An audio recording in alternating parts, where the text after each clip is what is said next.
साथीहरू तपाईहरुसँग एउटा मेरो आज सानो सवाल छ। अझै मन पर्यो भने लाइक र कमेन्ट र शेयर पनि गरिदिनु होला, अरूमा नि यो जानकारी जाओस्।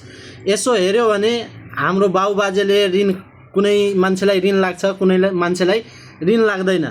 अब जुन मान्छेलाई ऋण लागेको छ भने अब के गर्छ हैन, हाम्रो बाउबाजेले लियो ऋण, त्यो ऋण चाहिँ हाम्रो छोरछोरीले तिर्छ हैन।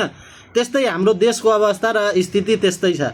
आज बालेन सरकारले कहीं हामी नेपालीहरूलाई सोध्यो भने कि हामीलाई मात्रै हजार रुपैयाँ प्रत्येक मान्छेले हजार रुपैयाँ दिएर हामीलाई सहयोग गर्यो, राज्यलाई सहयोग गर्यो र हाम्रो यो ऋणबाट मुक्त गर्यो भनेर तपाईहरुलाई भन्यो भने के तपाईहरुलाई हजार रुपैयाँ हाम्रो देशको लागि र हाम्रो देश बचाउनको लागि दिन सक्नुहुन्छ?